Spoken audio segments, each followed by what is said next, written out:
I mean, like, you would go like, fry pan. Are you my number one now? Yeah.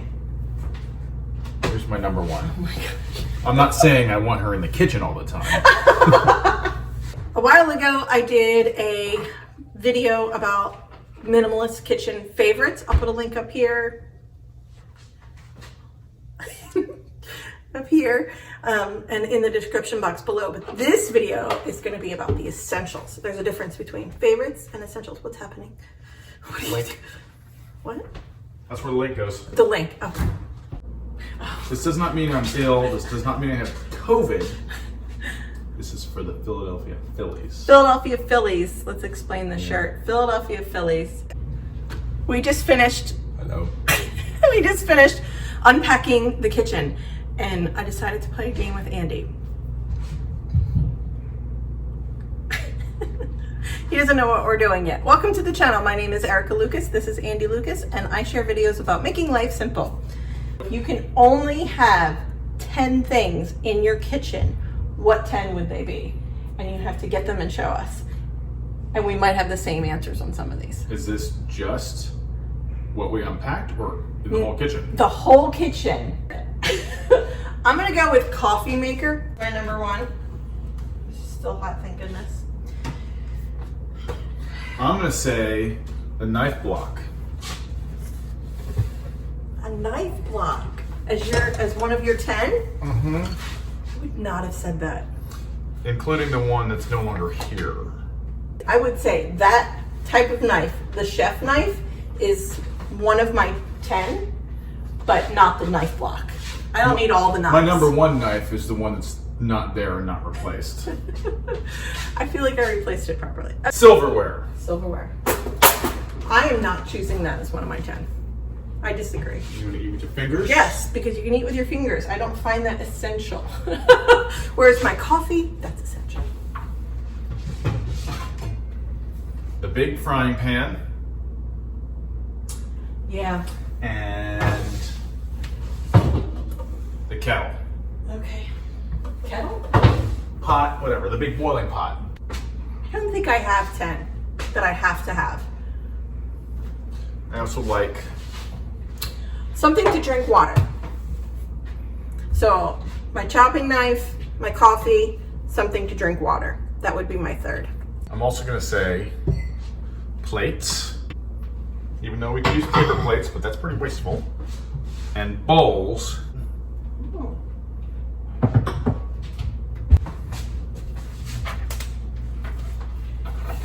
These are not in priority order for me, but my recipe binder, my meal planning ability, number 4. My good coffee mug. My good one. The one that When I said coffee maker, I meant all the accoutrements. The one that keeps my coffee warm for 2 hours. Your Yeti. I found the bottom of my Yeti. It's Can a I have Yeti. my Yeti? Yeah. I don't know where the lid went. Where's my Yeti tumbler like that? I don't know. I left it behind when I deployed. Well, it's not here. We just unpacked, so. Yeah, no, it wasn't. Good thing you have that one. Yeah. All right, I will name my Yeti also. This thing though does not fit in a cup holder in the car. That does. That's why I want to know where mine is. I don't know that I'm going to come up with 10. I arbitrarily threw out the number 10, but I'm not there. Oh, this is a good one. Of the crock pot. It has food on it. Yeah, we could clean the base part better. Oh, it also stuffs up, it also leaves marks on this. I might agree with you on the crock pot one. That's a good one. Yeah. There we go. Oh, something. Mr. Clean Magic Eraser. These are awesome. I'm a believer after cleaning the Pennsylvania house. Yeah.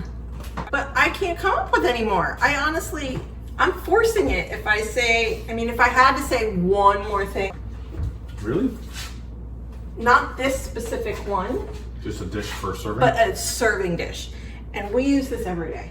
Every day. I put fruit, breakfast, Good. family style, a family style serving tray.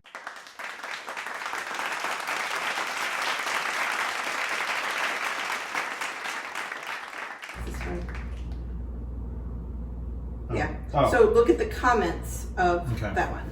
let's see. I feel like what's his name? Jimmy Fallon. Somebody wrote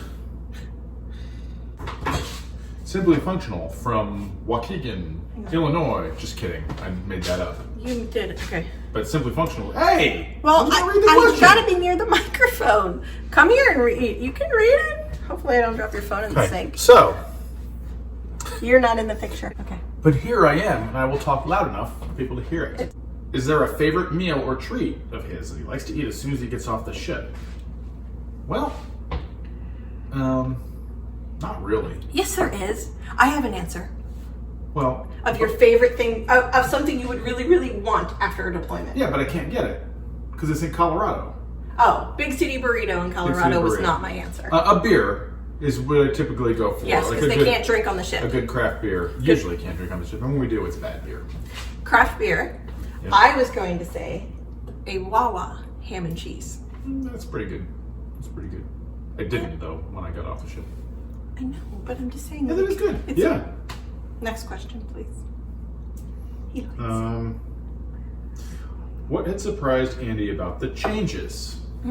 We sort of talked about this before. Let's hear some more. And I think What? has anything bothered or scared him about this journey or transformation? And before I said no, I'm pretty on board with everything.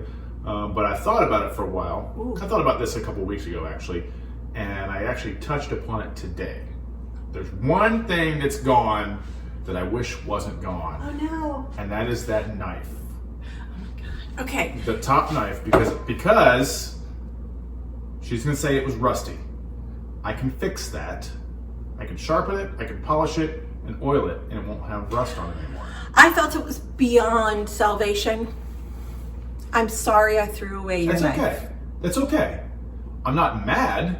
I'm just saying that I wish That it was you still miss here. it. Okay. Yeah. So it's a It's a J.A. Hinkle? J.A. Hinkle chopping knife. I'm going to now hunt for a J.A. Hinkle's chopping knife to replace the one that Andy misses. You have a birthday Fine, gift for treat me. yourself to You a already J.A. have a birthday gift for me. How do you know what you're getting for your birthday? It's the only thing I asked for. Andy's birthday's next week. Wish him a happy birthday.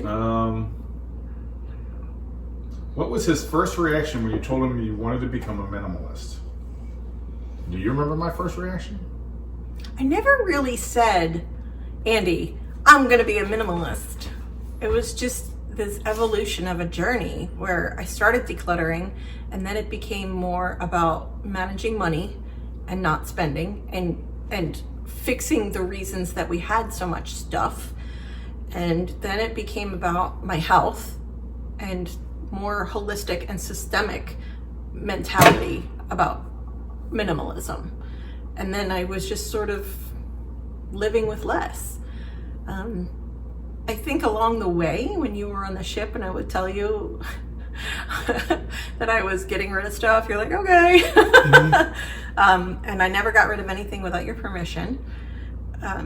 Except the knife. That was yours. Except the knife. Except the knife. Okay, I really didn't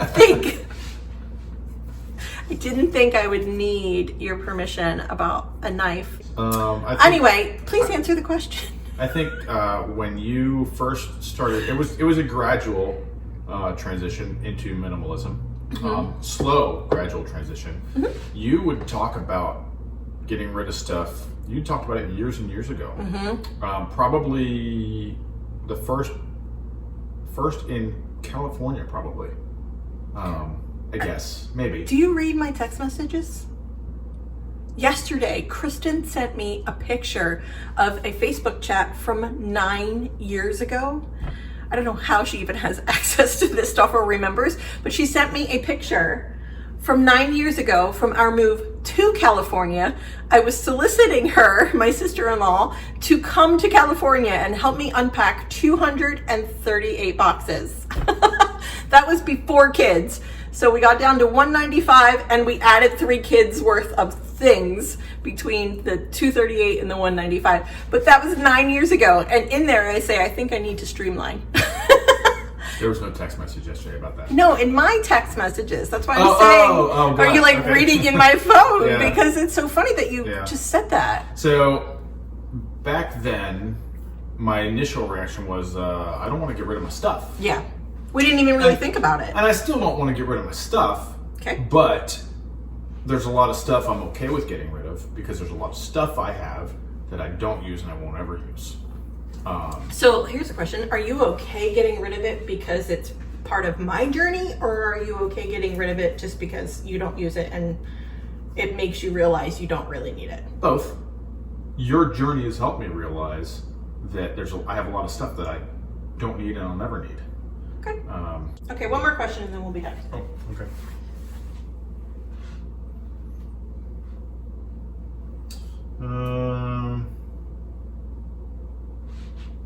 I love transition tips for our first deployment coming up soon. The question is transition tips for their first deployment coming up soon. Yeah, so feel free to reach out if you have any specific questions. Oh, What's that person's name? Almost the whole story. Okay, almost the whole story. Thank you for your service and your spouse's service. Message us on email. It's in the description box. If you have specific questions, we're happy to answer in depth. But transition tips for deployment, I mean, that's a really big... Yeah, is it for the deploying person or the family behind? I'd say it's for both. There's a ton of things to think about. For my peace of mind, it was getting everything in order for them so they didn't have to worry about it. Legal stuff, typically. Legal and administrative stuff, like vehicle registrations, which I failed to do. And I think one of them expired like days January, after I got back. yeah. Oh yeah, actually, yeah, January. Mm-hmm.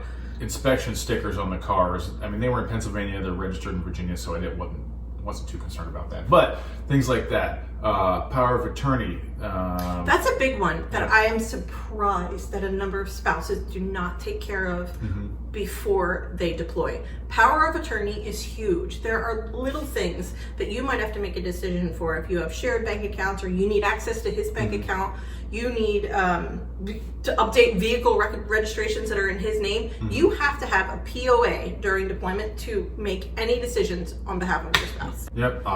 For things like bills, logins. If you either get stuff set up for auto pay, or make sure that your spouse is savvy or knows what you do with your bills.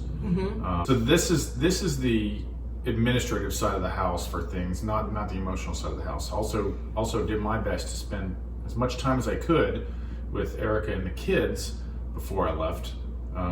Not always possible because there's a lot of stuff that you got to get done ahead of time. And I tell you what, those last couple months before deployment go fast, especially since you're still working and at work you're getting ready for deployment. So you're probably spending long hours at work. So you need to prioritize.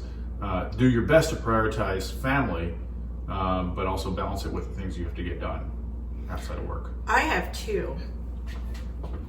If you have kids, don't do a countdown. Do a count up, or as the months pass, they get a Hershey kiss or something as each month pass. If you do a countdown and the military has to change the timeline, you have to now manage the disappointment and anticipation with your children. And that's not a fun thing. If they're expecting him to come home or her to come home and it's now 2 weeks later, then 2 more weeks, then 2 more weeks. And then 2 months. And then 2 more months, which is what we went through.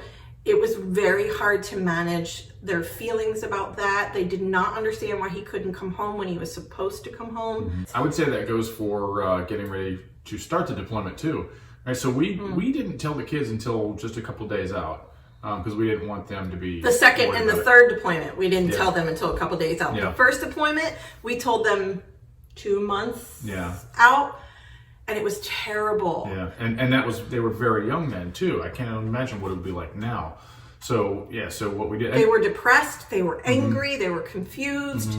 Every day was, is Daddy leaving today? Is Daddy leaving today? Yeah. So waiting until right before, and then dealing with the emotions made it a lot easier for them on the second and third deployment over the last couple of years. And the second thing that I would say for families who are going through a deployment would be to expect a change in the schedule and the timeline. Because if you don't get a change, then it's great. But if you expect and accommodate and plan for a change, it won't be as hard. So Andy called it, what did you call it? A death by a thousand cuts, where he was supposed to be home that first week of March before COVID was really like a scary issue. It was spreading. I mean, the last time I was out in public was March 7th, and you were supposed to be home. March 3rd was an original date. And so he was supposed to be home before all that. And then strategic and operational decisions had pushed them to a different part of the world. It was supposed to be short, and then it was, we'll be home in 2 weeks. We'll be home in 2 more weeks. We'll be home in 2 more weeks.